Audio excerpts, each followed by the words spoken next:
YouTube link for this. Put it on LinkedIn. Share with everybody.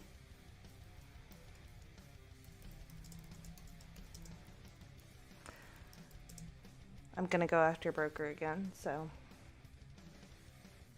it really just took a lot of self-reflection this week to try to get back onto this one, so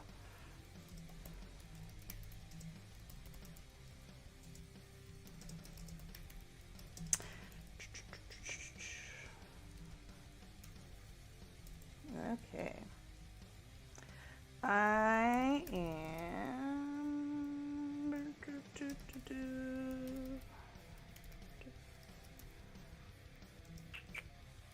I'm just typing up the gosh darn it.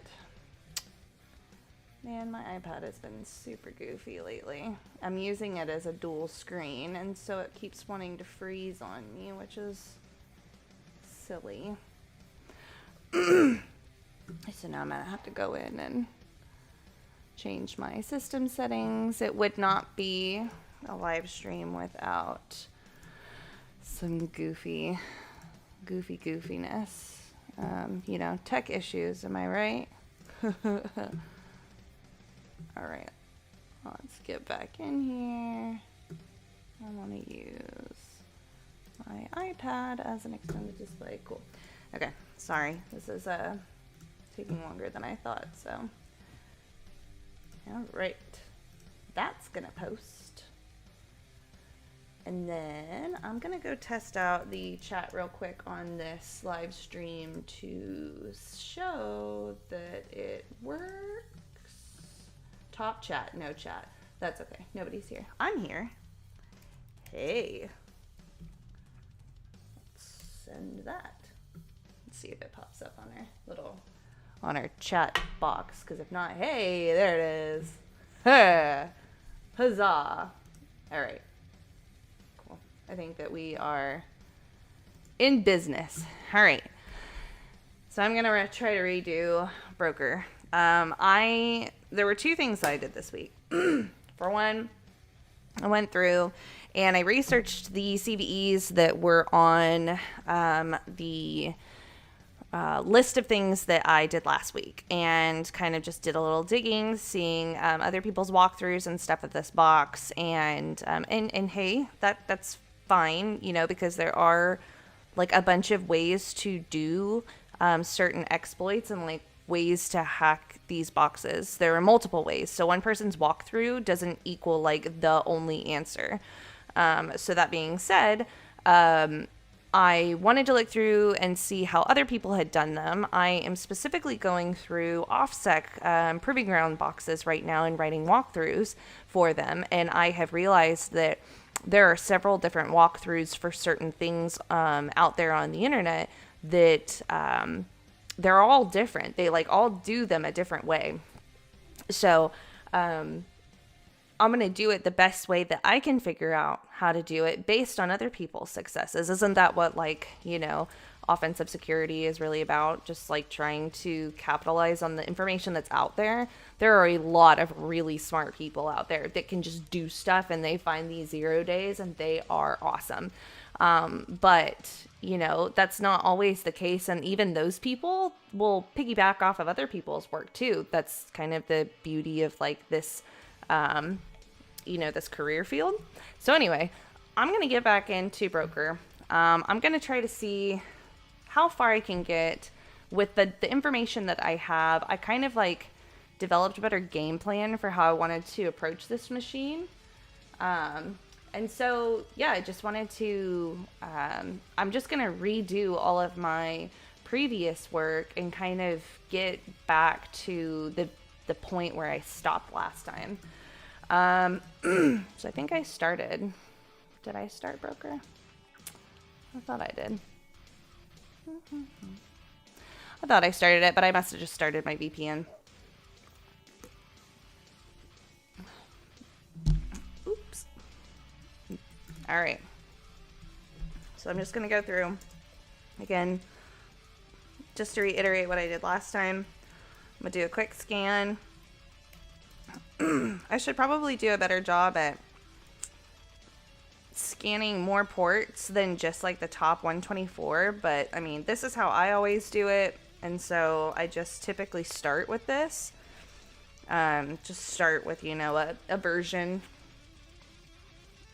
just a version scan, and I always put TAC P in because a lot of times you'll see stuff that's like filtered out, and I just want to make sure that I am not bogging down my Nmap scan with, you know, trying to scan too many ports. Because sometimes I found boxes that were out there that were like, you know, had literally every port above like 5,000 open with just garbage. But I think that the intent is to bog you down. Excuse me, now I'm giving myself the hiccups. I'm so glad to see the people are able to get into the chat, so that is awesome. Oh, okay, so I got on this one like we did last time, and again, this is Broker. I got a port 80, a port 22. So the first thing I'm going to want to do is go over and check out to see what actually is over port 80. Okay, cool. We saw this last time. This is not news to us. So I think I mentioned it last time, but something that I like to do when I am on something that is like a hack the box or a proving grounds where I need to do reconnaissance on this website to see what's available for me to kind of get into. I will go through and I'll hover over links, and anything with like a 10, 10, 11, you know, whatever /admin, I know is something that has been developed to be a part of like the fake CTF box. If I go over here and go to this link called forums, you see that it's like active MQ, and I'm looking at this on the bottom left of my screen, of my Kali box. It says activemq.apache.org/whatever. That tells me that I'm not really interested in that for this specific purpose of, you know, cracking these fake boxes that are designed to be CTFs, because that's a legitimate web source, or I can assume it's a legitimate web source. So I'm going to just stick to any links that I see that have, you know, that IP address that I'm targeting, which look like right now these two links over here. So I'll go in, I will check both of them, make notes of what links might be able to be exploited. Things like, you know, looking up at the URL bar to figure out if there's maybe an SQL injection or maybe a bad database that someone has not configured properly, PHP scripts. Also going to look for, you know, login pages, and this page is loading like incredibly slow. But if you want to go to like an admin page or, you know, try to see if you can log in with admin credentials, or sometimes you can log in or register as a regular user and then somehow figure out how to escalate your privileges. I have seen it that way as well. This is taking forever, but I know it's just super slow because this is the nature of, you know, technology. I've already had a goof once today, so might as well do it more times this evening. Anyway, so we got to this last time. Good Lord, where is like, oh, by the way, disclaimer, I am keeping these segments on YouTube because, and I don't want to live stream them on LinkedIn because I'd like to keep my LinkedIn, you know, professional and, you know, like things like that. But like YouTube, we have like no limit. Like we're feral over here. So if you hear like some swearing or some, you know, I've got like grab yourself a whiskey, whatever. It's Friday night. We're hacking. We're just like, this is a calm, collected, you know, like let's be real zone. So just know that parental guidance is advised. So if you're here for that, great. If you're not, like, you know, I've got Dino Nuggets. That one's rated G, rated E for everyone. I'll put it there. So I've got a 404 on this page. Just says error not found. It's powered by whatever jetty. I know I looked into this last time, but honestly, I just dove down a rabbit hole that I probably shouldn't have. So just make a note of that if you think that there is something there, but in this case, there's not. So I wanted to try to get into this admin page. I did last time. We saw that the version was 5.15.15. That's great. That tells us exactly what version we might need to target for this specific box. So it's going to be ActiveMQ. We're going to do 5.15.15. And I pulled this up last time. I still had it open in my tabs. So just to give a background. Ooh, that is not how you spell Google. Do not tell my boss that.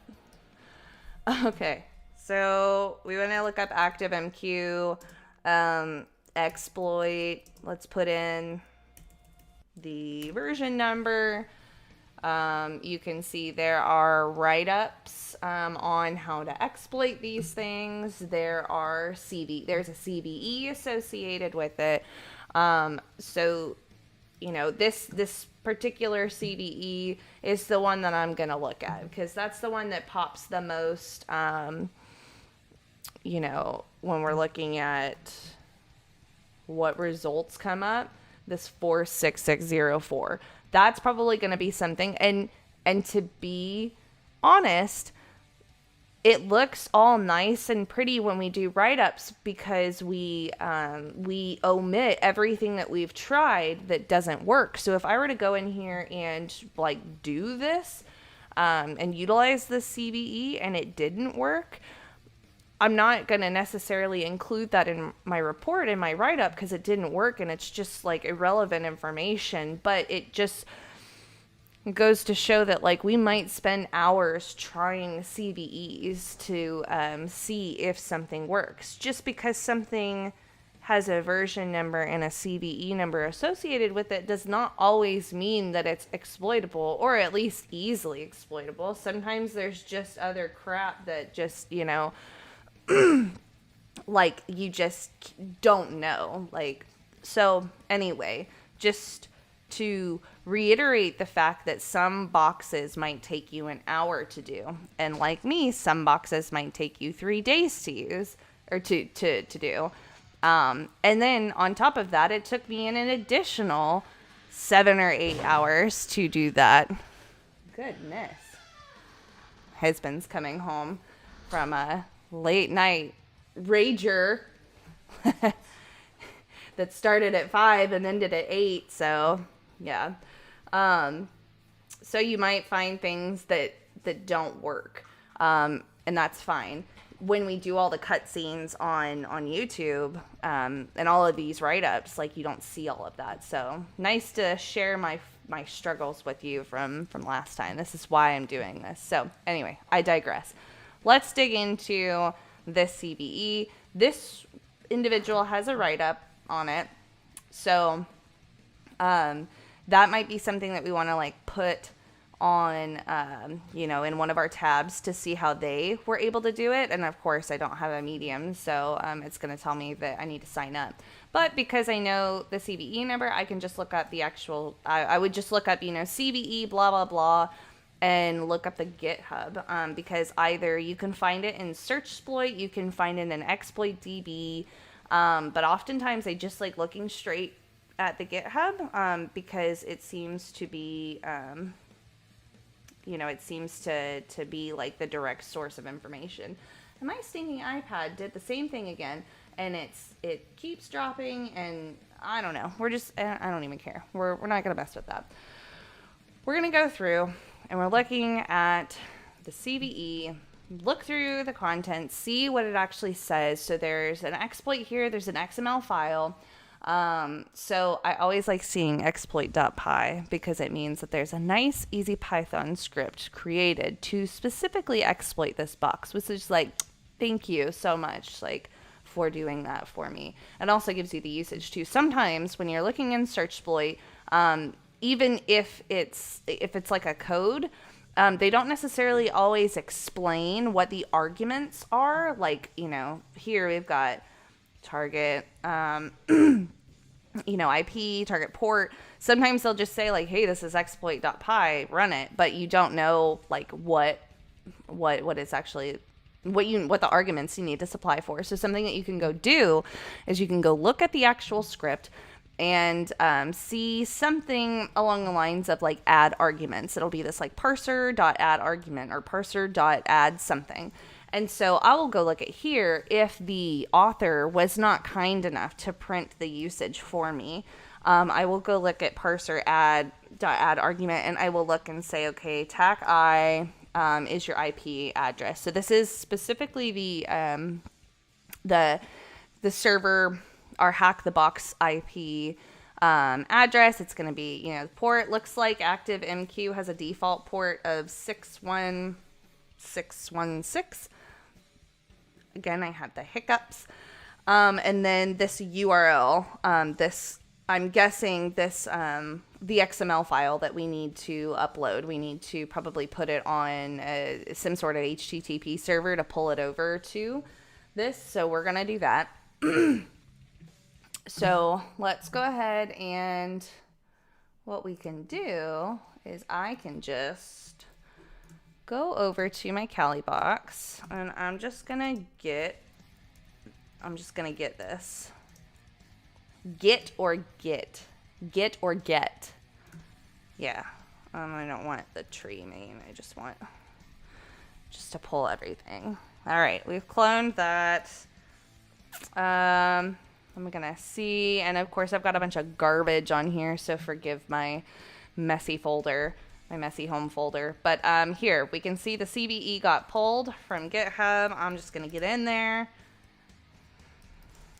And we've got an exploit, we've got an XML file, and we've got a README. So I'm sure that README is going to give us all the details about what we can see. I'm trying to change directory. I need to cat it.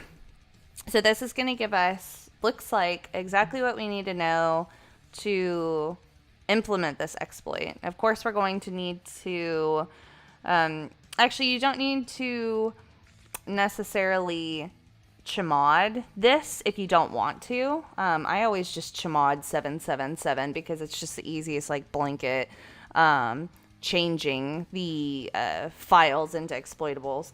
But you can just do Python, you know, exploit.py, and specifically this one looks like it's a Python, like blanket Python script. Oftentimes they will have stuff that's like Python 3. So you just have to double check if you're getting errors and you're trying to run Python 3 on a Python script, it's not going to work. And that's just like the version. If you're not familiar with why there's a Python and a Python 3, it's just because of the fact that, did you be any louder? It's just because of the fact that Python upgraded. There's a Python 2, 3. So the command for scripts that are run in this newer version of Python is Python 3. But you will usually see a shebang up at the front, which typically it'll take the form of like it's like a hashtag, £, whatever you want to call it, exclamation point, / something Python or something Python 3. So that's typically what they'll look like if the author of the script has defined what the script needs to be run under. But if it doesn't have it, we can just assume it's probably a Python, and then if we get an error, we'll just try Python 3. But this guy just explains it so perfectly. Guy or gal, not pulling any assumptions. But this individual puts that it's specifically a Python script. So that's helpful because that reduces the amount of exhaustion that we're going to have trying to, figure out how to run the script. So anyway, so we've got this Python script. We have an XML file that we probably need to edit. I am certain that it's probably going to give us let's just look at the XML file and see what is in it.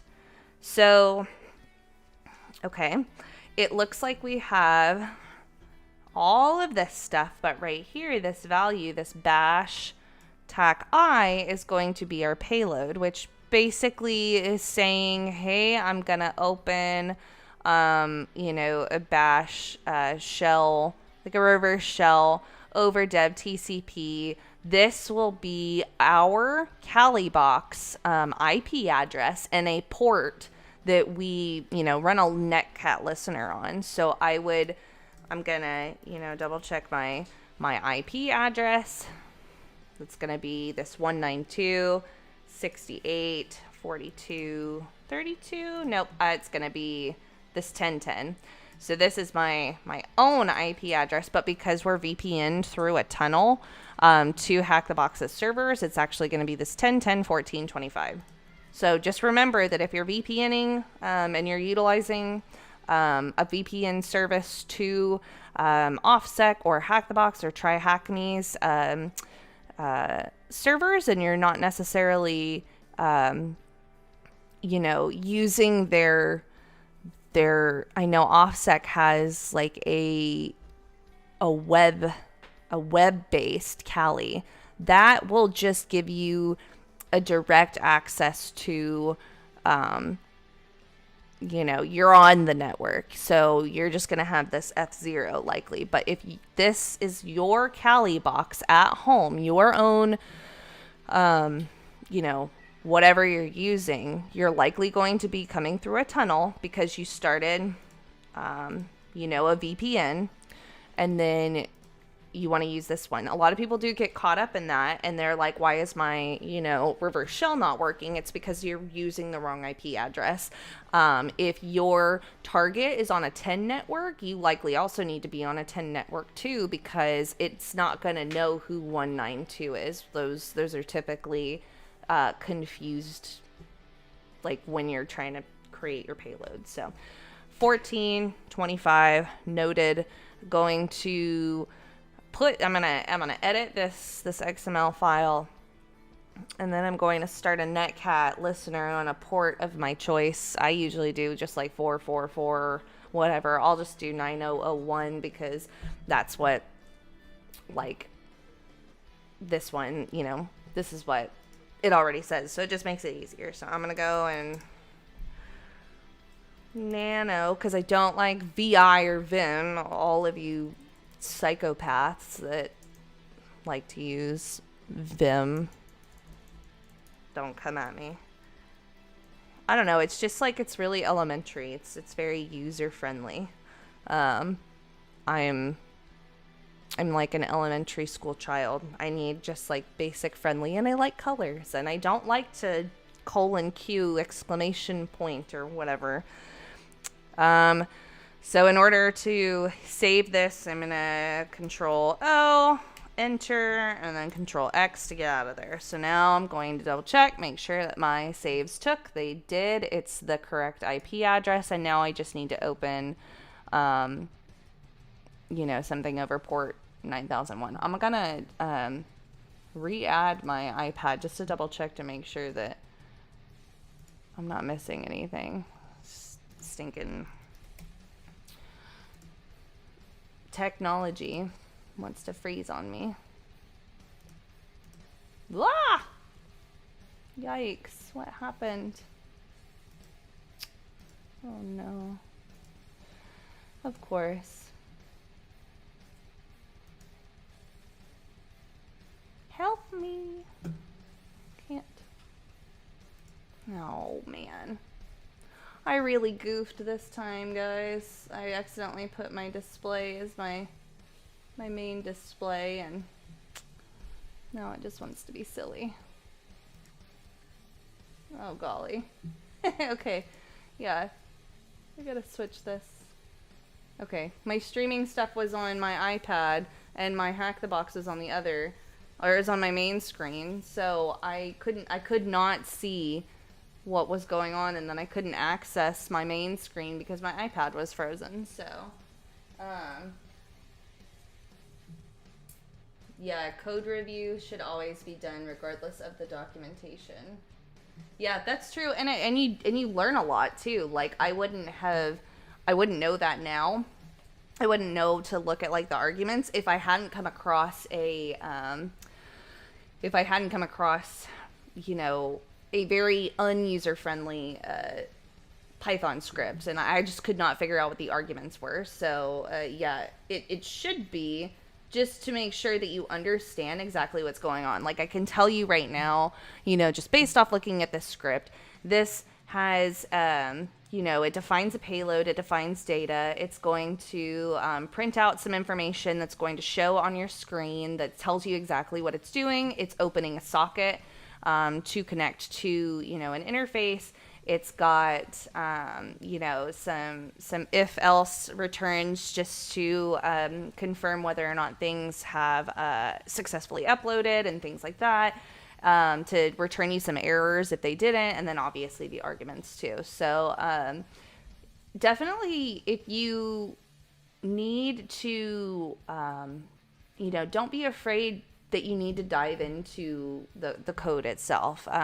You learn a ton. It's very interesting. Just going and employing someone else's script is super easy, and it's very convenient too, especially because someone has already like made something for you to use. But at the end of the day, it's better to know what you're doing, because if you do yield an error, then you can you might understand a little bit better like what you're dealing with, what the error is. So I've got this. I changed this XML file. I'm going to open a new tab. I'm going to open a listener on that 9001. I keep bumping my microphone because I want to speak into it, but I also like want to touch my face because that's just like I guess an anxious tick of mine. So I'm going to open that listener up. It's going to say listening on any. It's going to be this port. And then the next portion of this is going to be uploading the XML file somewhere so that we can actually employ it on the target. So to use the exploit script, you need to provide the IP address of the target. Yep. Okay, so we got that. The port number, the default is 6166. Let's double check to make sure that that port is actually being used. Where is it? Port 61616. I think it's TACP. Yeah. Okay, so it's filtered.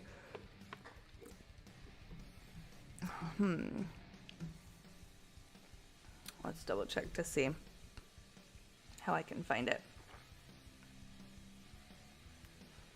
Did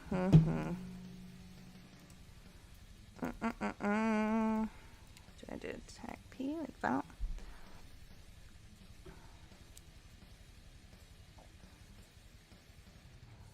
It's trial and error. I mean, not always, but I don't typically just like look for one port, and so when you don't use certain arguments all the time, like you just don't really quite remember like what the plethora of stuff is that you can do. So I mean, it is what it is. It's not really that big of a deal. Let's see if I can.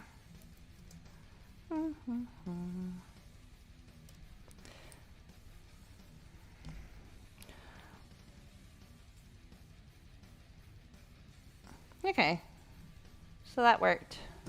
So it's open, and then here's some information that we already know. It's the version, 5.15.15.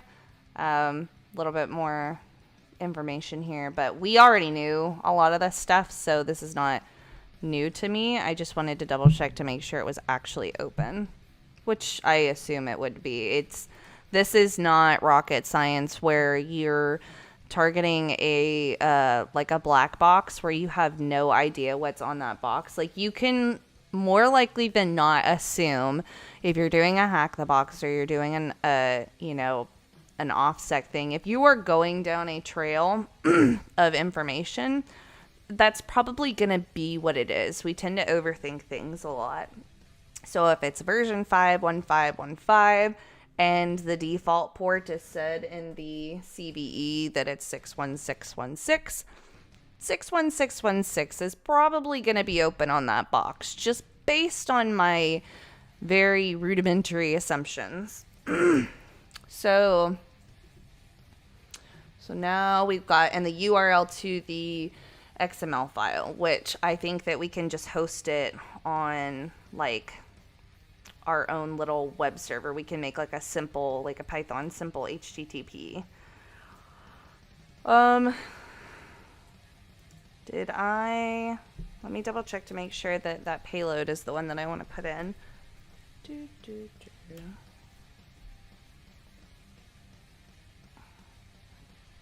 I mean, it's already got it in there, and it's got the correct IP address.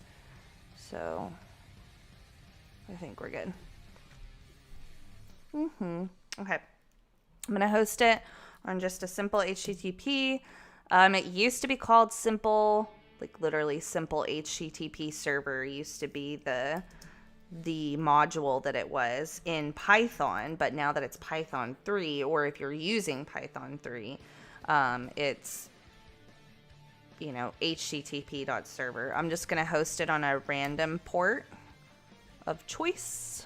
See, on 000. That should translate to my ifconfig IP address of 10.10.14.25 over port 4444. That's where I'm going to be able to pull this file from. This is the like URL that I'm hosting this off of.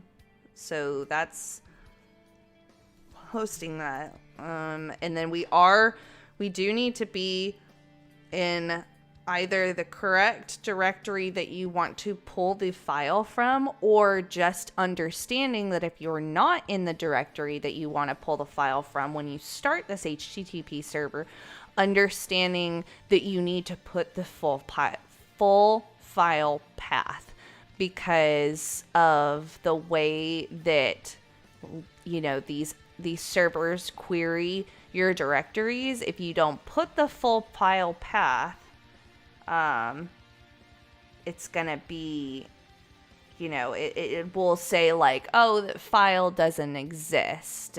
But if you're starting, you know, so you have to be conscious that if you're getting errors, try to just put the full file path instead of just doing like, you know, 40 or port 444 / you know, whatever your file name is. So I'm gonna get back into that CVE folder. Got my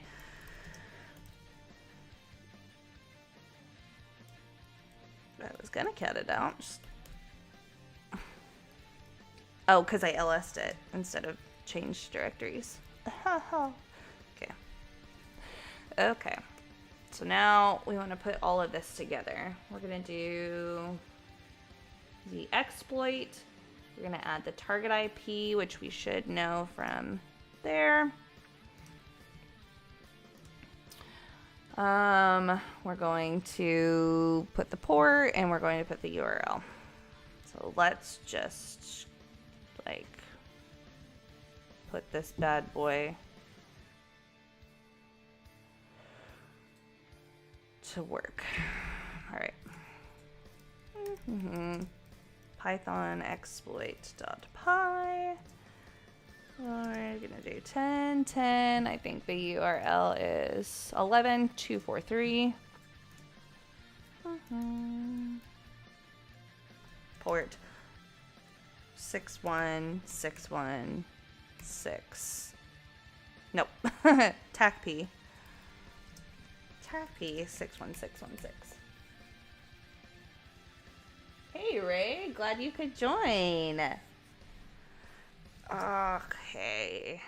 URL to blah blah blah blah blah. http://1010. This is my if config, which is 14.25. Okay. Be over port 444, and it's gonna be if it tells me it's wrong. then I just have misspoke. But I'm just going to do POC XML.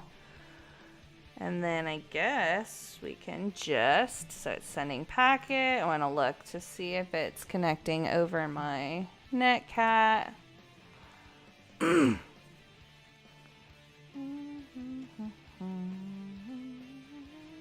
want to look back here, see if it didn't pull what I wanted it to pull. It's not like pulling the, oh, it's because I got the, it's because I goofed the IP address. It should be fairly instant that you would notice something. So if you don't see something for like, 10, 15 seconds, likely you goofed.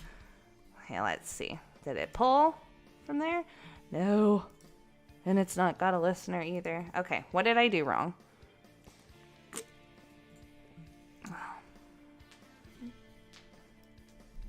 I'm just going to go ahead and do the full file path. And then rerun the exploit. Because you know what? When in doubt, type it out. That was stupid. My husband thinks I'm an idiot. Oh, what did we do there? Okay, so that pulled. Great. It was the file path. That didn't work. That did not create us a it should have created a reverse shell, so that's fine. It said file not found was the first one, then the second one was still a file not found. Find, let's see. It gave me a HTTP. I think that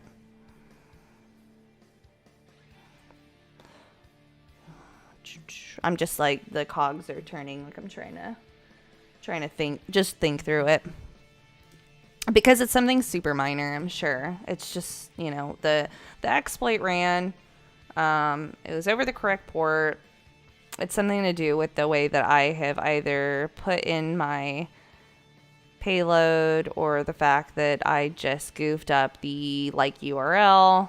I don't really often pull things from simple HTTP servers because I just haven't had to do it, so I am a bit rusty on it. So it could totally just be my syntax, and I might have too many things open right now where I'm confused about ports. So I've got my Python script that's got an HTTP server over 4444. It's clearly got stuff that's like, oh yeah, it it made a connection. I'll just say that. So let's see. I would pull. Okay, so my present working directory for the XML file. Right? I'm in the right directory. Did I just fat finger it? There is a POC XML. Okay, got that.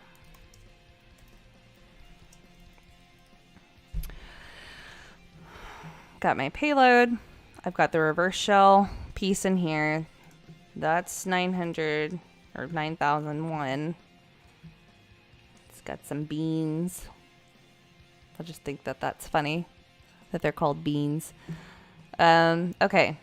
So in theory, that should be correct. That should be exactly what we need to do to pull it over. And I just am like a goober.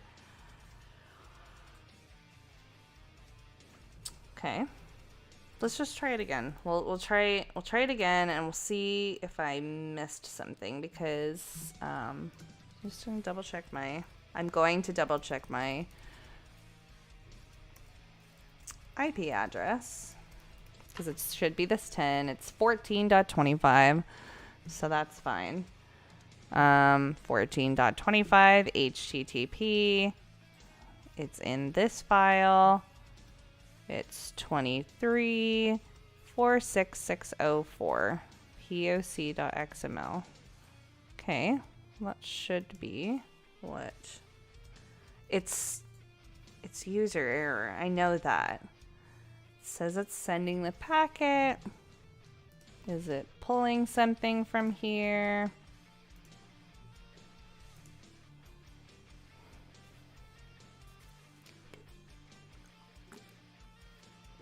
Like, I didn't change anything. I don't think so.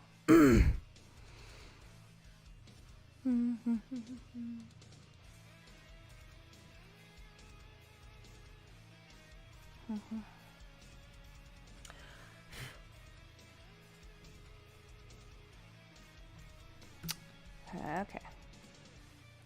It gave me an F404 again, which just means that it's like the file wasn't found.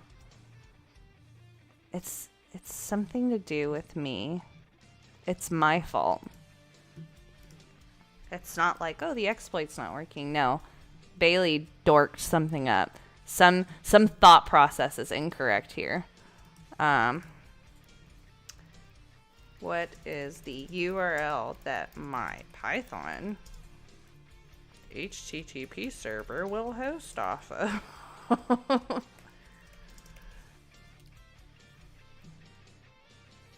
No, I'm gonna do it. How to pull off Python HTTP server, because I think it's the syntax of like the directory that I'm pointing it to. I'm like pretty positive, because it shouldn't be anything to do with the IP or the port of the target. The only thing that I could think of is that TAC-U. There's something going on that I have like completely blown off. Like I'm pointing it to the wrong location, because you can tell that something is trying to pull something, but then it's telling me that this file is not found, which is incorrect, because there is a file in this folder, but it's the way that I'm pointing, or the way that I've created this server. Something is goofy, where I'm pointing it in the wrong direction, and so that's why this is not, the payload is never getting to the target.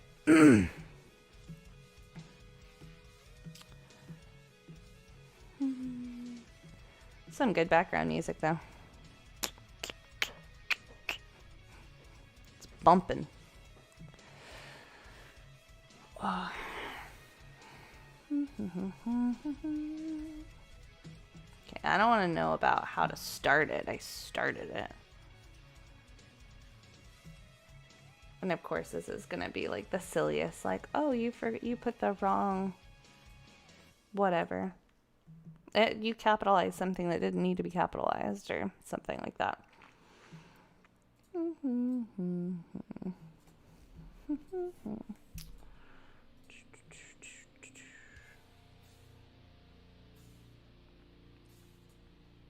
Because it should, what it should be is it should be a 200, not a 404. That's telling me that there's nothing there. 200 would mean like, okay, great, I pulled it from the server. And then in theory, that should allow you to, then the payload would be run on the target as the exploit would have it do. And, the rest is history. Then, blow that one, pop that box. So I'm just doing a little research. I need to stop jammering. Oh, this is what I was talking about earlier. This is what you would see if it was like a Python 3 script and you knew it was Python 3. This is called a shebang. This just means that this little piece right here is pointing the rest of this code to utilize Python 3 instead of Python.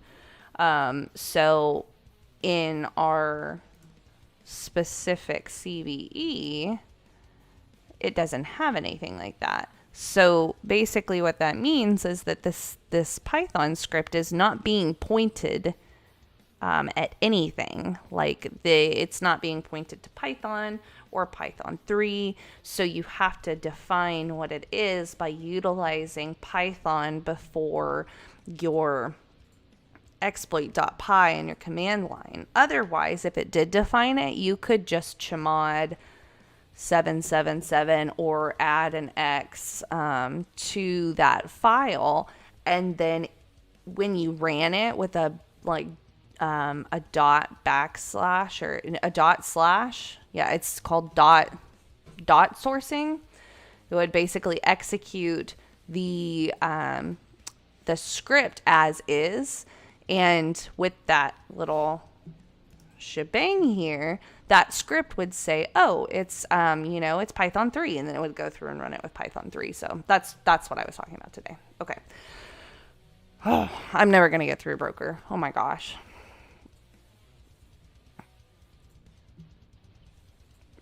I'm such a goob. Okay, this is not very helpful to me. I want some Stack Overflow, like, one-stop shop answer. I don't want to kill it. I want to get stuff from it. Let's look at the pictures and see if anybody has put anything out there. Well, that's what I did. I opened it up. So it's where I'm pulling it from. I am most certain. It's telling me that it doesn't exist, but it most certainly exists. You're a liar. Okay, let's just do poc.xml. Perhaps. It's gonna never, it could run. We'll see. Okay, if this comes back and it says, it gets me the next, like, Bailey at Stegosaurus, and it didn't pull anything from over here, then I know that it's probably more likely than not my fault for something silly. And it could just be me being it could just be, like, super slow. And see, this is incorrect. It's not located at the root directory. So that wouldn't be quite. But then it wouldn't be telling me 404. It should be telling me it should be getting a 404 message. So I don't know. I'm just gonna let it sit, because sometimes you start to get a little anxious that you're not doing something right, and then all of a sudden you start dorking around with other stuff and end up just traipsing off and down a rabbit hole that you don't need to go down. That's what I do. So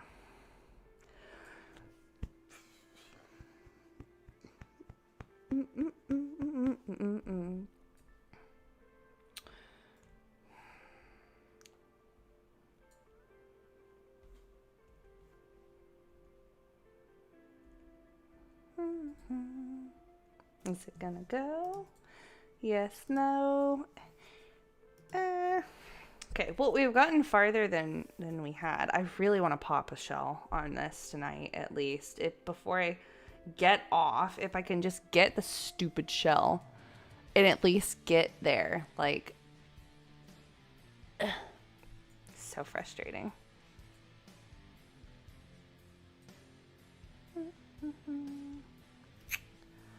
Ow. Something about the exploit, the Python script, arguments, was it? So it didn't even try to pull from this URL. So what was it trying to pull from before? And that told me that it didn't have. Yeah, because that file was not found. That's fine. So let's go. I'm just gonna take a pause. I'm gonna go open my POC. I think maybe I'm gonna edit these ampersands. No, none. And what I mean by that is going and fixing these and GT amp, because it's just ampersands is what it stands for, but I'm just gonna maybe just write actually what it's supposed to be, because maybe it's making something a bit goofy here. I don't know if that's the case, but I give it a shot because this like value is like our reverse shell. So I already talked about how that should look. Let's just save that. I hate a bunch of garbage on my screen. I know that says it doesn't exist, so I'm gonna continue to assume that we're still in /POC and not / whatever the home directory is, because I think now I'm confusing myself. When I said that something you had to, when you started your server, like be in the folder, it's because that server is started in this folder, and so it's directing to the CVE whatever, and then it's pulling a file from that folder. And then when I was adding like /home/Bailey, you know, whatever, then it was like, well, I don't know what, like, there's no file that exists that's like, you know, all of the home/Bailey/CVE whatever /home/Bailey/ whatever. It should just be CVE whatever / the file that you're looking for. So so we'll see. At least my iPad is not freezing on me for now. How many days do you think it will take us to crack one box? How many security gurus does it take to crack a hack the boxception?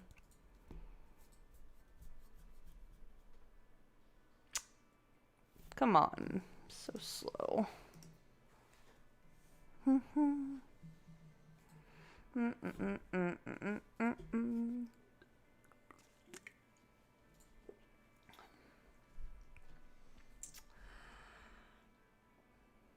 I'm waiting, and I wonder if it has to do with them. We can do some more digging while we're waiting and make sure that we're not missing anything, because technically our ActiveMQ should be able to speak to our Kelly box through that tunnel, so it'll be the 10 network. Thank you, Brady, for the emotional support. I appreciate that. I really need it at this point as I struggle to comprehend why I can't create a basic HTTP server. Okay. This always tees me off because this is home CV exploit. Yeah, the connection timed out. Okay. So what am I missing?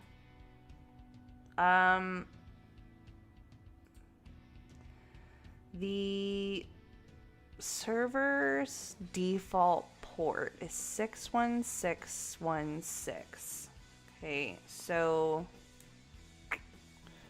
that's what it's put, and we saw that was open.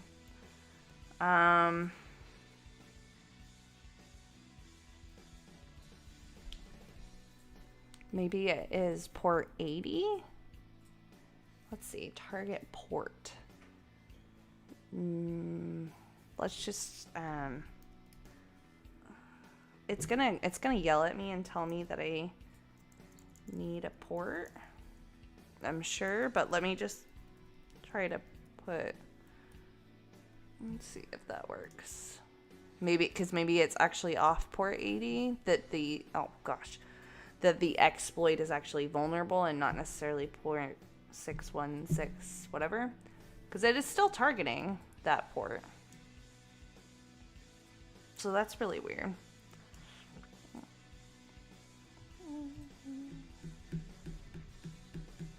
And it's just gonna give me a timeout again because it wants to make me mad.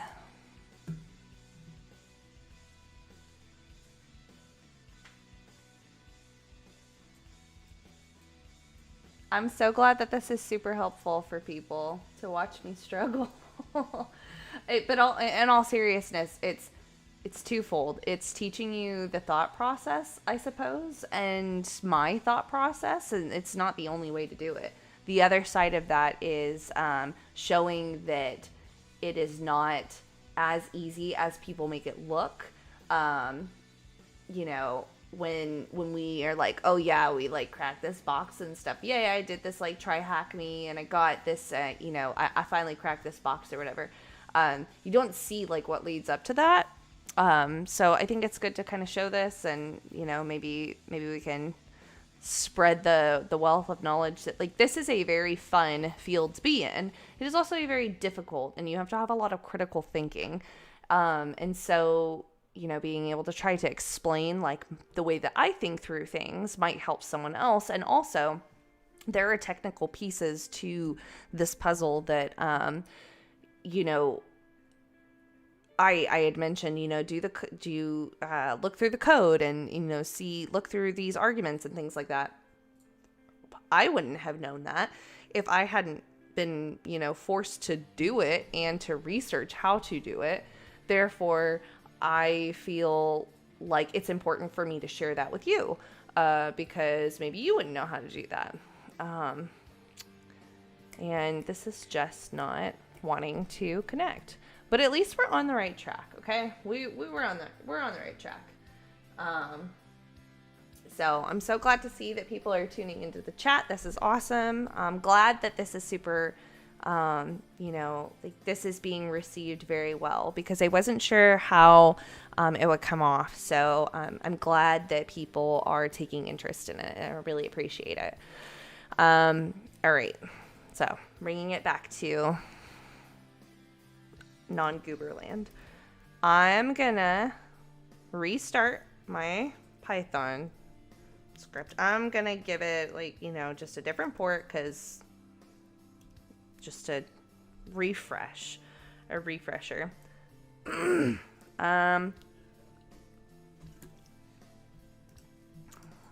going to refresh my netcap port. I'm gonna go through and I'm going to edit my poc.xml, double check to make sure everything seems like on the up and up with that. Maybe my values shouldn't be wrong.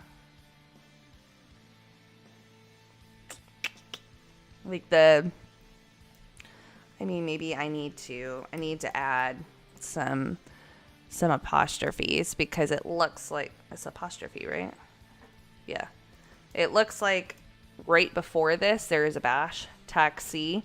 So what that tells me is that a bash shell is performing a command, and maybe it's getting confused here where it is saying like this is not all one command, because I haven't put in apostrophes, or I haven't quoted it to tell Linux that it's all one command. So that could be it.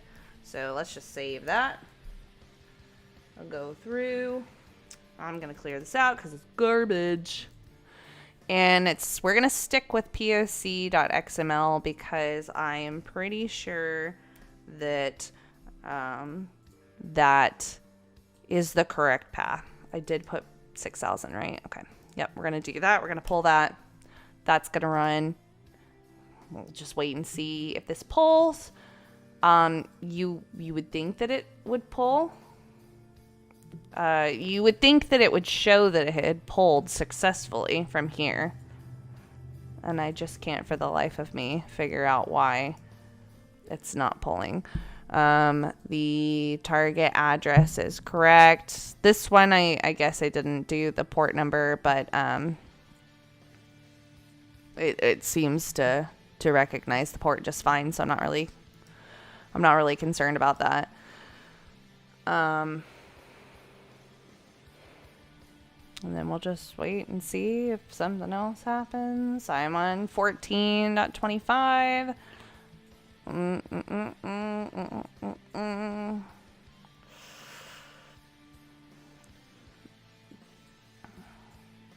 Maybe it's sending a packet. I don't really think it is. I just feel like it's gotten hung up Yeah. Just feel like it. Oh, well, though. Oh, well, that worked. Oh, it pulled something and I got a 200, so that's getting somewhere. So it pulled that correctly. It got it. It did not open a reverse shell. So that's fine. That is at least progress. So what we know from this now is that this is the correct syntax that we need to use with or without the TAC-P and your port.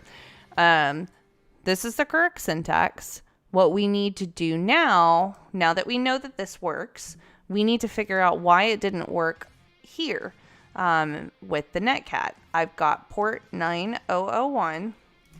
Okay, that one is listening, so it should, if the payload worked, it should open up a shell onto my netcat listener. So I'm going to double check to make sure that my payload is correct. It is on, it's bash tac-i, it's dev TCP. This is the correct IP address. This is the port that I opened. And the rest is history. So let's see if maybe the apostrophes didn't work and maybe I need to actually put it in quotes. I don't know. Offensive security is a fickle. It's fickle.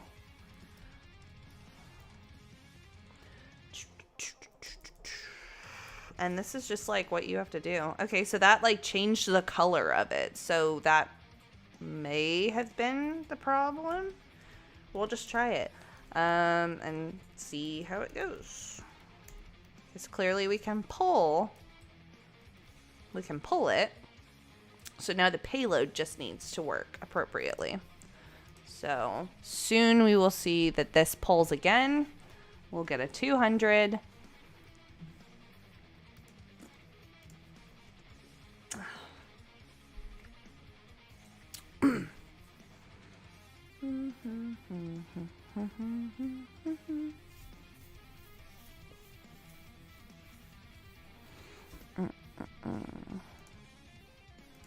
Okay, slowly but surely. Very, very slowly.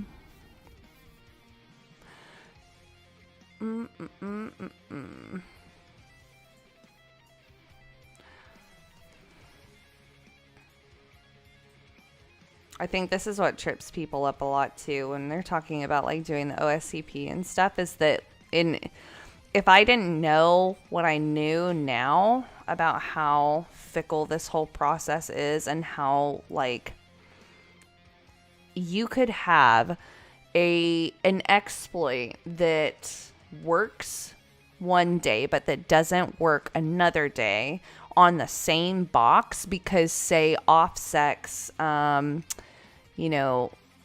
like network just isn't working the way that it should. Like, and then you start to doubt like what you know. You start to doubt like if this is even the correct exploit. Like it makes you basically gaslight yourself and say like, oh, well, I thought that I knew what I was doing and now I think that I am an idiot. So, when you're talking about, doing the OSCP and stuff, people get tripped up on things like this because they have to wait longer than 30 seconds. Sometimes it's like that. I definitely know that when I took the OSWP last year, like things just sat because networks are slow and it just is what it is. And like, I was like, good Lord, like, what am I waiting on? And then I'm like, this could not possibly be correct. This can't be the right exploit. This can't be the right way to do something because it's not working immediately. Like, I want that instant gratification. And then you start to traipse down a rabbit hole, which is what I did last week. Spares no one. You could be the most professional. You could be the person that invented hacking, and you would still traipse down a rabbit hole because of whatever. And so, people start to like second guess like what they've actually done, what they're doing, and think, you know, this is not the correct way to do it. And it actually is, but it's just taking forever. So like this right here, like I literally just pulled this stupid thing from my box. Like I went through this process and did the thing. So I think when I added the quotes to my my poc.xml, it goofed things. So I'm gonna go really quickly, try to change them back to apostrophes, see if it pulls again, and make sure it's not just, you know, like, that's the thing, if you try something new and it doesn't work, go back to what did work and then figure out, like, you know, what might have changed, right? Instead of thinking that it just doesn't work altogether, just figure out, to go back to the last step of like what actually did work, and then, you know, redo that, recreate that, and then say, okay, well, this, of the fork that I could have taken from what did work, this one didn't work, but this one might, you know. So I love to use my hands when I talk, and it's very hard within this, like, this tiny square. So I want to visually show you with my hands. I'm animated and like a freaking circus clown, and I should get some like long balloons and make balloon animals for you while we wait for this stupid stuff to freaking finish.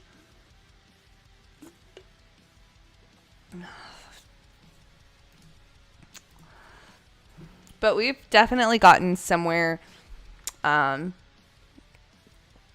within this. And I guess the biggest thing is it's definitely taking me a lot longer to crack these boxes because I'm talking in between and I'm like commentating what I'm doing. I'm also stopping to like take a moment to talk through some of the thought processes that I have. And so it's taking longer to do a box where maybe I would have sat down and like really just cracked it out and just, you know, finished it and stopped like jabbering on and on. But you know, that's not the point of like me trying to like live stream doing this stuff. The point is to try to, you know, educate you along the way, show you the thought process, show you, you know, things that you might not necessarily know. I mean, I'm learning stuff too offline. You know, I had mentioned that I was doing like OffSec boxes. Like there were things that I learned that I didn't know before. And so like, it's just, it is all learning for everybody. So, and so now my exploit is not working at all. Like you saw it worked. This right here is the correct, like, way to syntax this exploit that just worked had I not cleared it. It literally just worked. It just pulled. It was the same syntax. I just pressed the up button a couple of times and went through and did the stinking thing. And now you're seeing that, like, it doesn't always work, which is bullshit. Because, like, it should work. If it worked one time, why is it not working the next time? And nothing changed. I went back and I edited the poc.xml to be exactly what it needed to be, exactly what it was beforehand, and it still doesn't work. What is up with that? That's just bonkers. So right now I'm going to try another thing. I'm gonna put my I'm going to put my payload in base 64, so that way there's no, like, it's just one line. There's no additional spaces. It doesn't, it's very non-confrontational when it comes to like your Linux box reading it. So I'm just gonna put you know, sometimes you do have to just put it into base 64. I have yet to come across like a box that needed that. Oops. I didn't want to add an emoji to it. But I do know it is a thing. Excuse me. I know it is a thing. Let me double check. Sure. I'm going to put the same payload that I was trying to implement in the original thing, and then I'm just going to base 64 it. Okay, so I've got this garbage. Confusing. Copy. I'm going to nano my poc.xml. I'm going to take away all of my payload. This is the same payload that I just created. I put it in base 64. So now it should, in theory, just... Ooh, something was happening.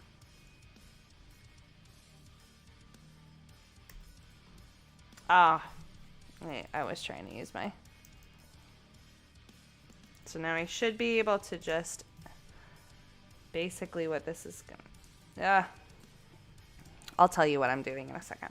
Let me just type it out before I get too bogged down.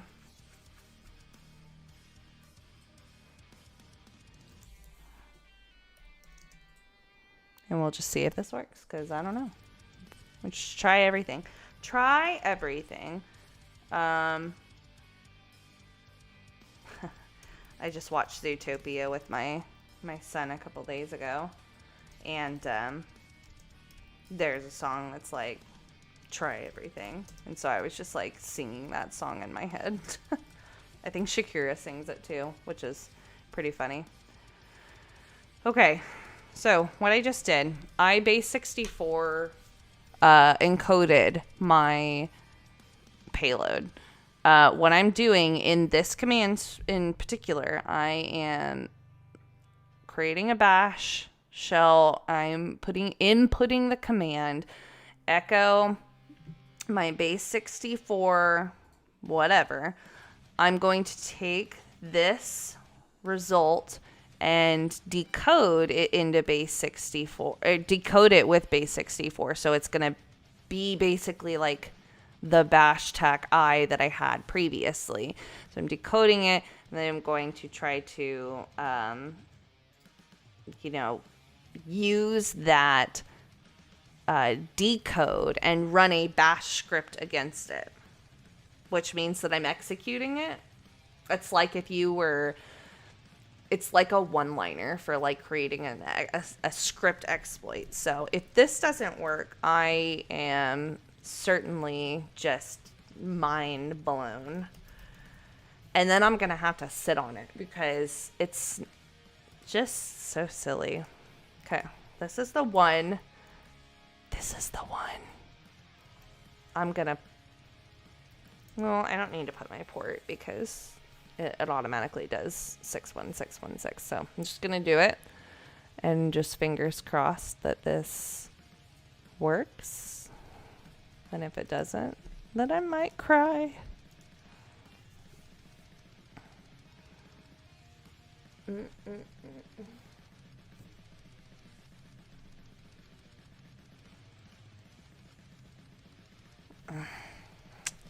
right, you're gonna pull something.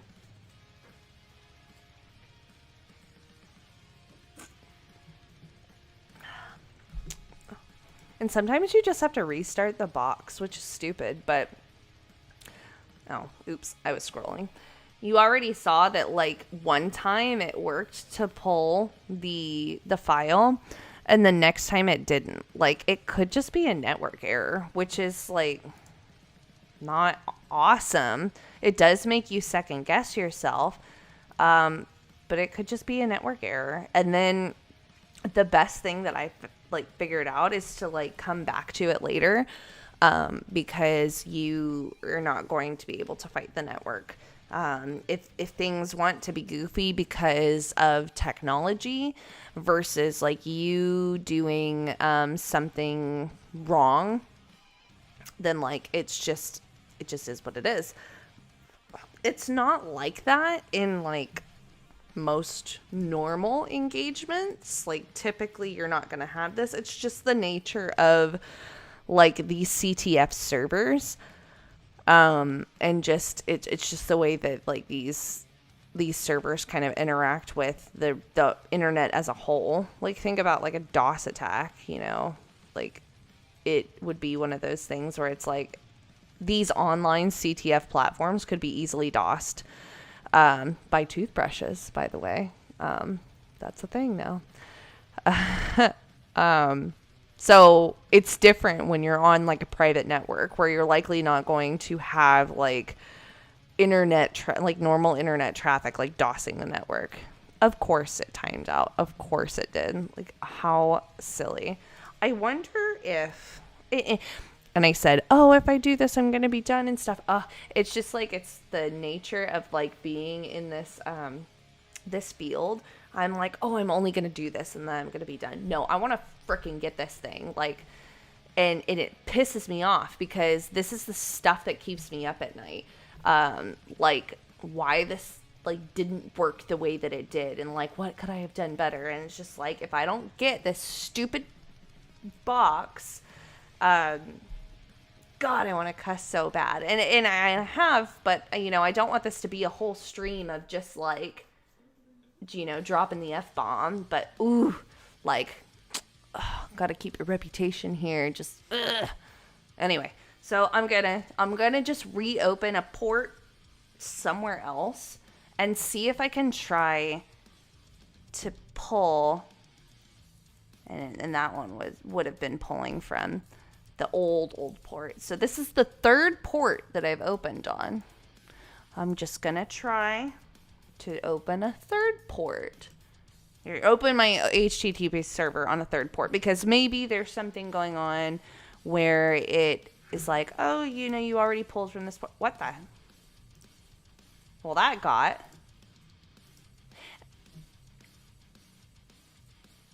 Oh.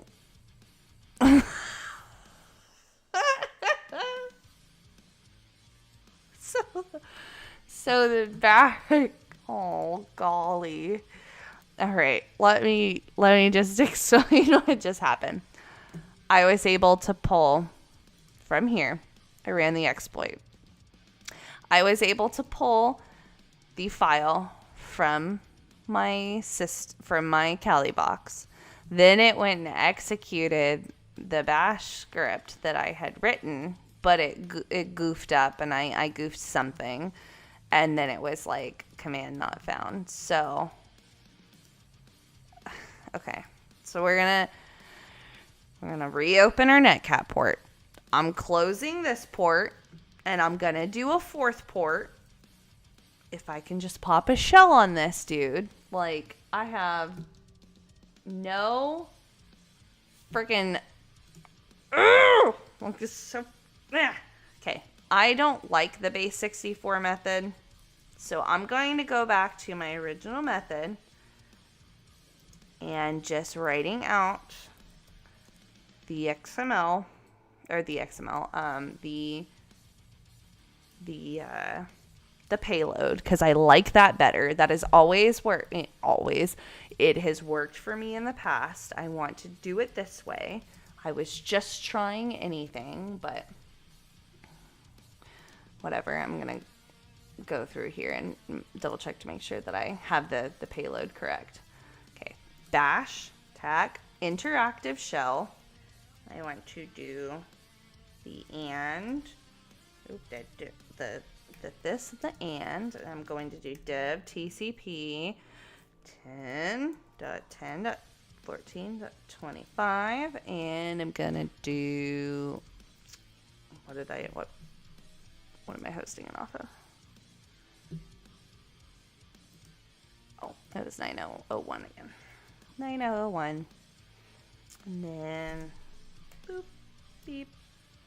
I have my keyboard like, I have my keyboard in like a pullout underneath my desk, and so it's like sometimes I can't really see when I'm typing, so I kind of like look like I'm like a little T-Rex trying to figure out like what keys to press because it's dark under here, so I kind of look goofy. So I'm not sorry. Okay. That's my favorite way of doing it. I don't like doing it other ways. So I'm just going to do it that way because I'm stubborn. I'm going to open my HTTP server for 6020 because I just feel like I need a fresh start. I'm going to run my exploit. Again, 6020. Ew, it did something. It pulled. The payload didn't work. I could cry. I could literally cry right now. I cannot. Oh, this is awful. I am so close to. I don't want to stop. My stream has, it says it has like 4 minutes left on it. I don't know if that's the case. I don't know if I can go over it because I'm using like OBS Studio, which is like this streaming, or it's not streaming. It's open broadcast, whatever. Anyway, it is to how I can piecemeal like my screen and my video and my audio and stuff like that all together on one screen. So anyway, it's telling me I have 4 minutes left. So if in the case that this would stop my streaming session, I'm just going to start it back up in a new session. So if we get disconnected, hopefully that's not the case. I'll cry. I already want to cry. Then you know, it'll be what it is. Because I'm at like an hour and 30 minutes right now. Like, it's almost 10 East Coast time. So, like, pretty proud of myself for sticking through. So, this tells me that my payload did not work. Because it just didn't work. So, let's double check to make sure that I don't need to do the quotes. I will go back to the base 64 method if I need to. So I don't know. We'll just see. And I feel like now I keep having to close out of my HTTP server because that for some reason seems like it doesn't want to pull from the port twice, which is really weird to me. So I don't know. And now that I have it in quotes, I feel like this one right here was really quick. This one right here is hanging. So that tells me that maybe the payload is not formatting correctly when I have it in quotes. So I might have to go back and base 64 it, which is, I'm just going to go ahead and do that now.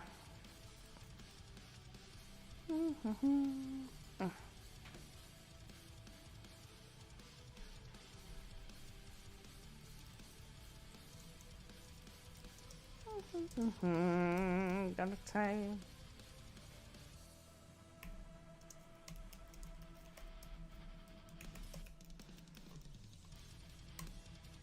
(901) was where I wanted to host it out of. Ooh. I don't like the timer on it because I feel like I'm on I'm doing a test. It's like, you have 1 minute left. It's like, no, I have all night. I have all my life to finish this box. If I don't finish this box before I'm gone, what a legacy. What a legacy I would have left. Copy. And of course, you're going to be garbage. So, well, I mean, that did pull something, but it didn't pull what we wanted it to. So I think our best bet is to go back to base 64. This seemed to open a connection, so that's good. But it tells me bash command not found. So, okay, that's fine. Whatever. Like, we'll roll with it. So bash command not found means that the original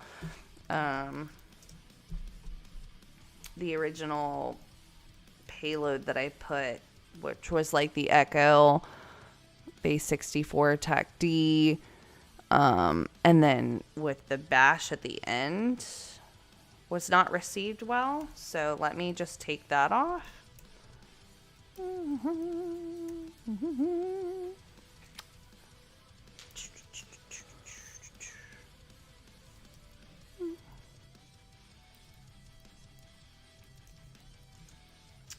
right, we're gonna go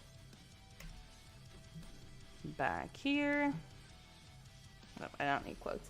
I'm watching the timer countdown in 3, 2, 1. Does that mean I have to go over? Oh, it just like restarted. Weird. All right, so I'm putting my... No! I can't use like control. I have to right click specifically because it's a virtual machine and it doesn't like, you know, control V, control C. So sometimes it just like is super weird. And why is it not letting me put this in? I just, okay, let's copy this, right click, copy, selection. I didn't know that this was a Linux tutorial. All right, there we go. I'm gonna base 64, decrypt it. I accidentally put attack, oopsie. I accidentally put attack D with echo. It needed to be attack N. Let's see if this works. So it's that bash is not recognized. Okay, let's go open our simple HTTP server again, and let's do the 7th one that we've opened. I'm gonna change this to 40, and that was quick. Okay, was that any helpful? No, yes, no. Oh.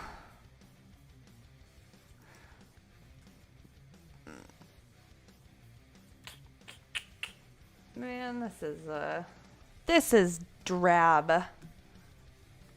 It should be so simple. It should be so simple. It's not. It's not simple. Okay. I'm getting rid of this garbage. No. In the fridge. The box. Yeah. But not that. Just like in a cup, please.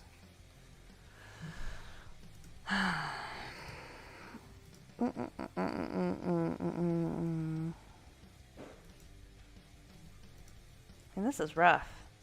Gotta get. Yes, please. Cup. 9001. The good news is that we had something connect here. It's just telling me that the bash line base. Oh my gosh, are you kidding me? Am I that awful? Okay, so this right here, bash, line 1, base, command not found. What this tells me is that when I initially went through and added that base 64 payload, I had a typo, and I'm sure that I can go back on this video or the stream and look at it and say, yeah, I did have a typo. What I did, I'm assuming, was I did this correct payload in here. I decoded it, and then instead of putting bash like this, I'm betting I put base like that. So let's just put bash. Let's see. And that does the trick, because if it is, that just goes to show that like majority of the time we are just typoing things. So that it has to be, like, it just has to be what it was, because that is so silly. All right. 6th time's the charm. We've got 6050. Okay, I'm going to start that. Netcat's still listening on 9001. I'm going to go 6050. Okay. We will see. I don't know. I don't know how quickly this will go through. And then you start to get yourself tripped up on all of the things that you did wrong. You start to lose track of the things that you changed, that you fixed. So, yeah, this looks correct. Goodness. Dev TCP 10.10.14.25 over port 9001. Okay, base 64.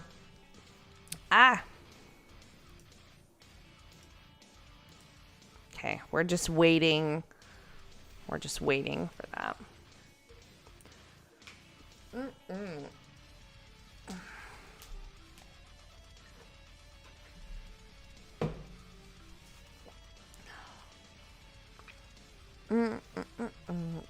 Okay, that did something. Oh my gosh! Yes! Finally. Popping shells, taking names. Bailey Marshall, Security Rex, subscribe today. Okay, so that was stupid. And then no one subscribes. Yeah, it took me a minute. Okay, so let me just back it up here. We are active MQ at Broker. Broker is going to be our host. We are the active MQ user. I have cats in the background that are just as excited as I am to crack this, to get this shell. Woo woo. All right, so we're going full cringe in 2024, so leave me alone. All right, so I want to get a feel for my surroundings. I just typically like to see what's in the directory. We're in this like weird Apache ActiveMQ directory. Big thing with these ones, especially on offsec boxes, they're pretty standard, but they typically have like a home directory that has some users in it. So I like to look there just to see like, and of course it doesn't give me access, which is fine, but that's where I like to look next, just after I have figured out, you know, what stuff is like around. And if I can't get into things that, you know, I can look at who am I. I know that I'm, you know, active MQ at Broker. Of course, this is going to hang up on me. I can also look at if you were to open some sort of shell that wasn't a bash shell, it wouldn't necessarily give you like the directory information. So you could do pwd, which would tell you like what directory you're in. Now I'm gonna have to Command C out of this because I'm hung up on who am I, and now I'm gonna have to redo my stinking shell. So, you know, let's just run this again. We'll see if it does it out of the same port. If not, I'll change the port. At least we know that the payload works.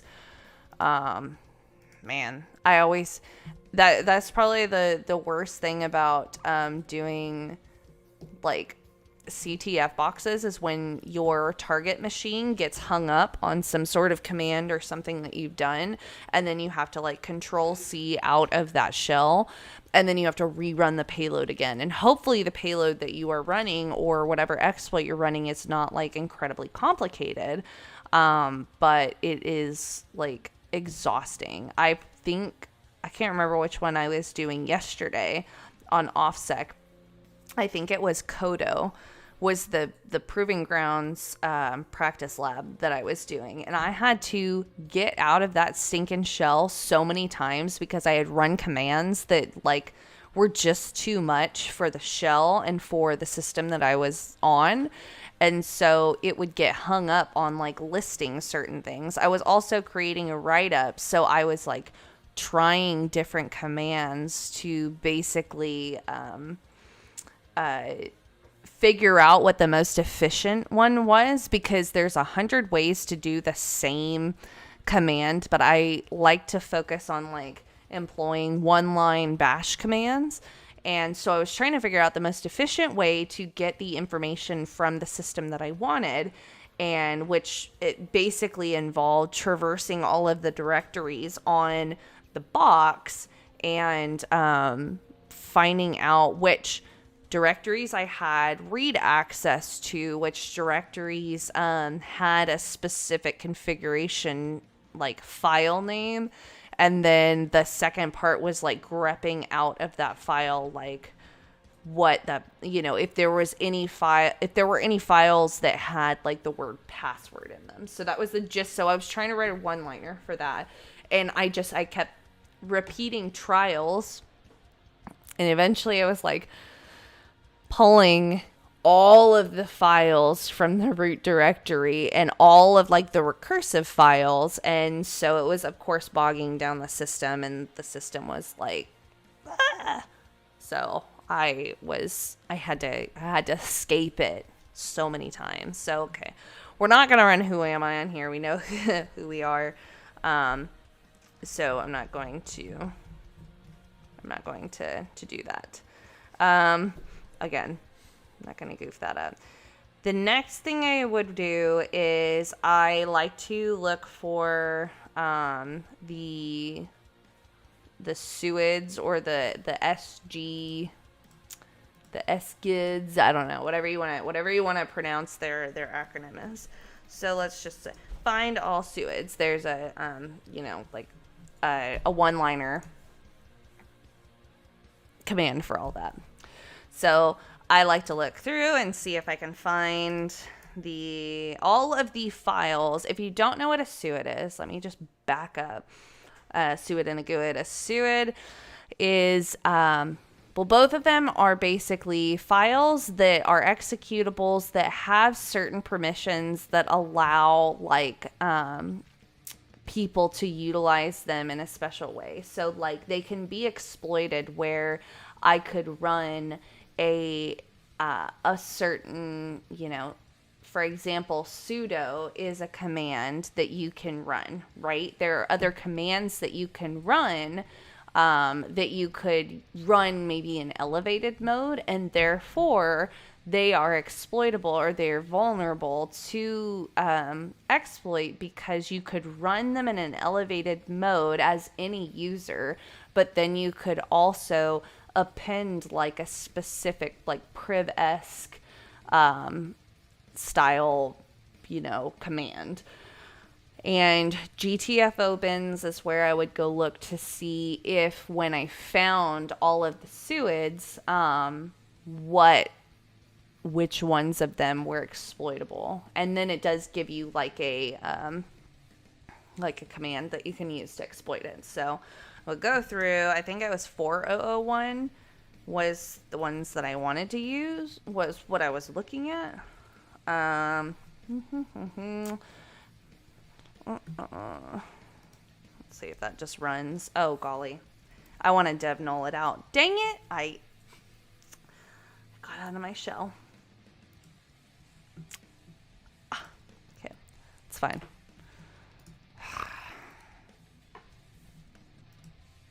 Okay, that was faster this time. Okay, so we're gonna find in the root directory everything with the permission of 4001, and you use the tac before the 4 or whatever your number is to include everything that meets at minimum that. If you don't use the tac, you're finding everything that only meets that. So it includes more stuff. So anyway, I'm going to dev null it out because I don't want to see bull. I'm going to 2 big caret this way, greater than, less than.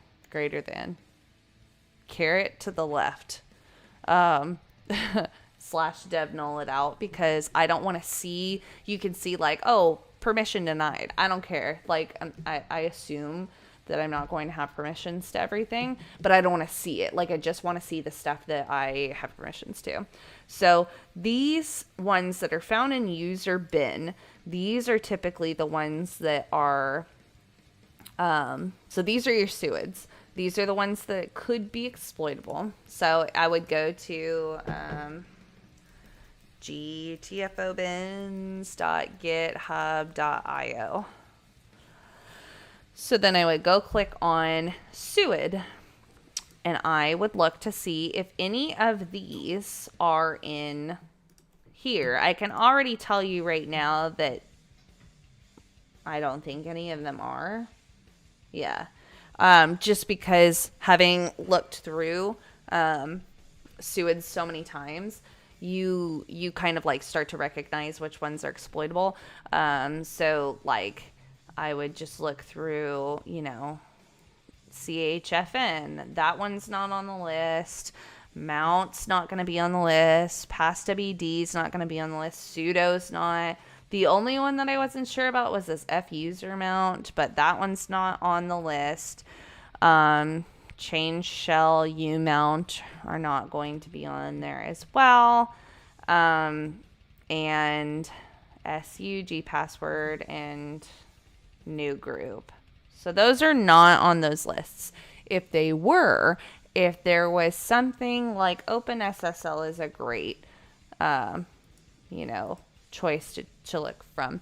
If there was like a user bin OpenSSL, you could go through and look to see, hey, it has a SUID that is exploitable, and then it gives you the straight out like command that you would use to exploit it, which should, at the end of the exploit, it would open you up into a root user or a privilege escalated user. So that's the intent. It's basically the goal of utilizing a SUID is to get to being a root user. So let's do sudo attack L. Let's see what we have permissions to do. And of course, this is going to be like insanely slow. Okay, so we don't have to use a password to run the following commands on this file. So we could potentially exploit this as like a root user. That's just something to note, that we can run. We should be able to run sudo on this file or in this directory. So let's just go through and see. I'm gonna take a pause for a minute because I need to use the restroom, and it's been like, I don't know, nearly 2 hours now. So I'm gonna step away for a minute. I'm going to go use the restroom and then tackle this these sudo permissions. So we'll just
I'm sorry to say that hackers don't have infinite bladders, so you know it's been a minute, and you know that's just real life, whatever. So anyway, back to the fun stuff.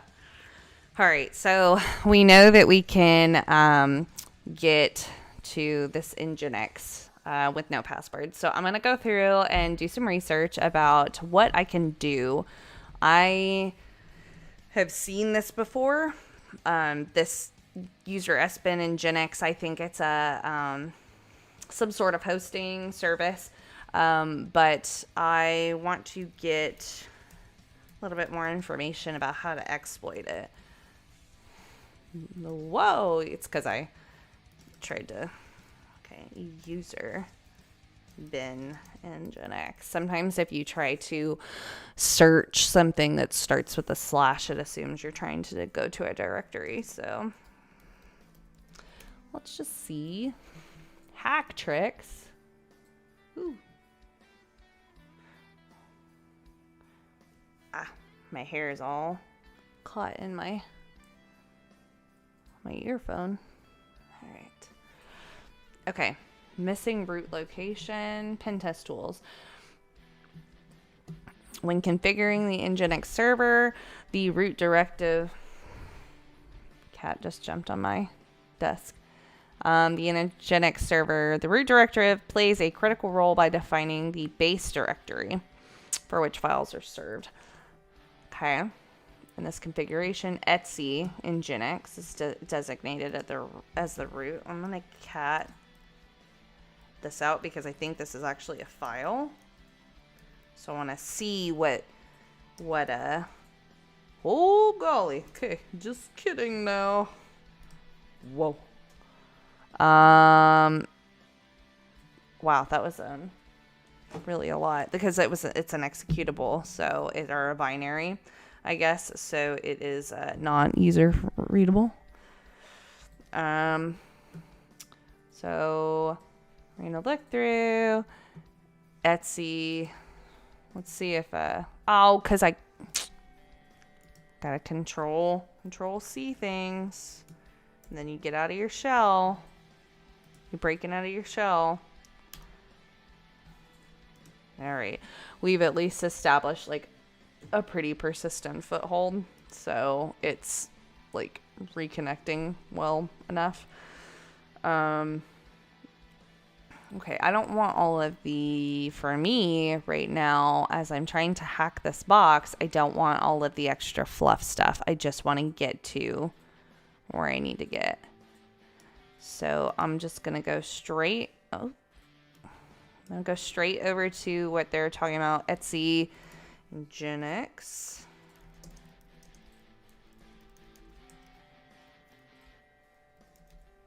I want to make sure that this is a file that I can actually edit before trying to, nginx.conf.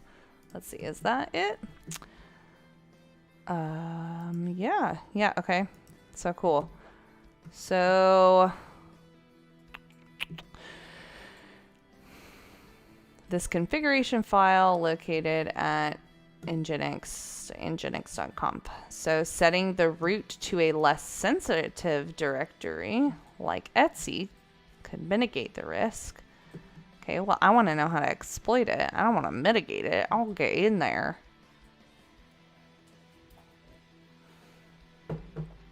Okay, so this configuration is prone to LFI attacks due to the server interpreting requests like this as an attempt to access files outside of the intended directory. Okay. Sometimes you just like, I just want to read the exploit. I don't want to read like the additional stuff. I don't want to secure it yet. I don't want to secure it yet. After we're done with the engagement, then we'll secure it. But oh, this is Zimbra. You don't really care about Zimbra.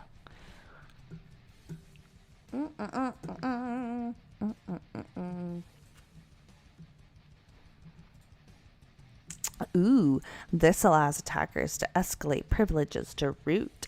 Well. Looky what we've got there. Tell me how to do it. Marlog and Nginx directory is owned by WW Data. It's possible for local attackers who have gained access to the system through a vulnerability in a web application to replace the log files with a symlink to an arbitrary file. Is this a CVE? Yeah, CVE 2016-1247. Cool. Okay, I want to know how to do it then. Let's see. I might open and see if I can find a GitHub repo to it, because usually those are a little bit more user-friendly. But we'll see. I can't say for certain that that will exist. Okay, I don't see one off the top of my screen, so I'm not going to worry about it too much. So a lot of times it's just reading through like documentation to see how things have been exploited before. So it's like, oh yeah, cool, we popped a shell, but it's not always like immediate gratification where you get like the flag immediately after you pop the shell. Like, that'd be great. But I think even Hack the Box has like, you have to get a user flag, but then you also have to get to root too. Was there a user flag? I should probably look. I don't see one in my current directory. So I am active MQ though. So I should probably double check to make sure that I didn't miss anything. And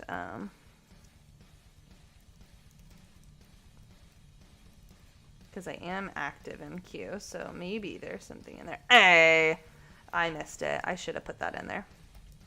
Okay, so I already found what I'm assuming is the flag for the user. So I should probably just put that in the Hack the Box prompt. So we're at least somewhere. We pop the shell to the actual system. Of course it's gonna like time out on me. What garbage. Hope not. I'll give it a minute. But so the next thing that we've been working on, or at least that I had already started working on, and I guess it's different with Hack the Box because you do have a user flag, but with OffSec, typically the intent is to just get a flag from somewhere, whether that's a user, whether that's root, so, and now it's going to be silly and slow. But so it's a little different with Hack the Box because they want you to get a user and a root flag, where OffSec is just like, hey, one flag, one and done, and you just go as far as they have made available for you. Why is cat such a slow command? Like, that's kind of stinky. I wonder if it's just me or if it's the network, or I mean, it's right there. I see it. It's in user.txt. It gets there. Now it doesn't want to pull my XML file. Of course. We'll get the user flag. Let's do that. We'll get the user flag. We'll make sure that we can get the flag off this box, and then we'll come back next time and we'll dive into the root box more. It's the same box. We'll dive. Lord, my cats are like having a field day behind me. We'll come back and get the root stuff a little better later. So that way we can kind of segment this box up a little bit more, because we're going to get to a point where it's just like tedious watching 4 hours of me streaming like idiocracy. So, cat home.activemq.user.text. Well, yeah, of course. Okay, exit. Oh, come on. It can't be easy. it's never easy. I can't. Let's see if that worked. I just want to open this. Oh.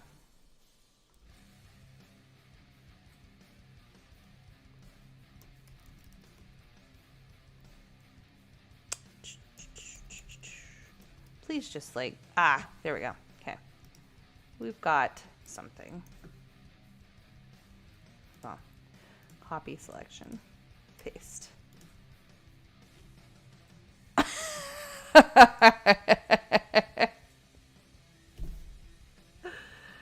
Did you see that? That was garbage. It told me that it was the wrong answer, and then it proceeded to log me out like I'm a frickin' heathen. Oh, gosh. That's awful. Now where is Broker? I just logged in right before this, too. I guess it's because I've been online so long, I guess. I don't know. I have the... Please don't tell me it changed the... It changed the tag for whatever this one was. Is this active? Okay, please tell me that, okay, let's just try it again. You can't tell me that that's not correct. I literally just, okay, there we go. Submit flag difficulty rating. It was easy. Easy, but you have to think through the process. So anyway, okay, so we got the user flag for Broker. That's awesome. We will come back and we will hit the root flag in the next one.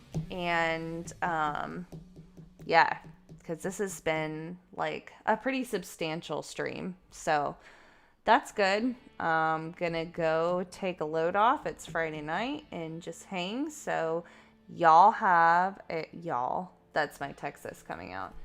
You guys, y'all have a good evening. Take care of yourselves. Have a lovely weekend. And I will see you on the next one. Bye.